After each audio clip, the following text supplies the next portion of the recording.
शिवाजी महाराज, स्वराज्य रक्षक छत्रपती संभाजी महाराज यांना त्रिवार मुद्रा करतो। तसेच व्यासपीठावर उपस्थित सर्व मान्यवरांना माझा सप्रेम जय जवान, जय किसान। इथे जमलेल्या माझ्या तमाम शेतकरी बांधवांना माझा राम राम। आज मी इथे भाषण करायला उभा नाही,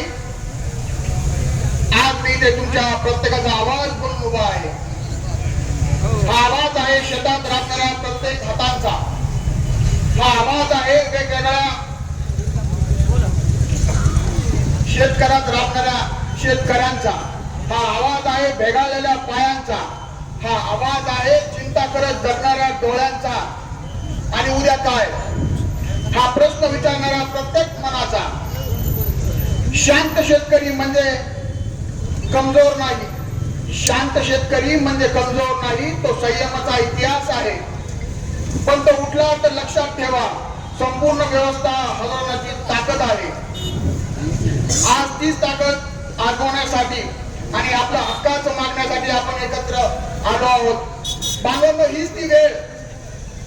पिढ्याने पिढ्या चालत आलेला ऊस आमचा, जोखीम आमची, कष्ट आमचे, घाम आमचा आणि नफा मात्र या कारखानदारांना हे आता चालणार नाही।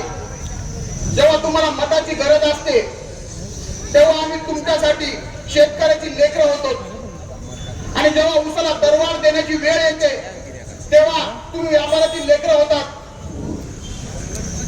ही मक्तेदारी आता खपून घेतली जाणार नाही। आज कारखानदाराकडे मोठ्या मोठ्या गाड्या, त्यांना बसायला एसी ऑफिस, त्यांचं राजकारणात वजन आहे आणि माझ्या शेतकऱ्याचं काय, त्याच्या हातात फक्त कर्जाची वही आहे। हे चित्र आम्ही बदलल्याशिवाय शांत बसणार नाही। हा निर्णय आपल्याला करायचा आहे मित्रांनो। आता शांततेत सांगून फायदा नाही, हे आज एकजुटीने एका आवाजाने सांगावं लागेल। आमची मागणी स्पष्ट आहे। पहिला हप्ता 3200 रुपये आम्हाला मिळालाच पाहिजे आणि हा आकडा हक्काचा नाही, हा आकडा हक्काचा आहे। त्यामुळे 3200 हप्ता मिळालाच पाहिजे। मग युवा शेतकरी संघर्ष समितीच्या माध्यमातून मग द्यायचा इशारा कारखानदारांना, करायचं का कोयता बंद, करायची का ऊसाची वाय बंद, करायची का गव्हाणी बंद। जर येत्या 2 दिवसात या कारखानदारांनी ऊस दरवाढीबद्दल ठोस निर्णय घेतला नाही तर संघटनेचा वाटला वारसा पेटवल्याशिवाय राहणार नाही।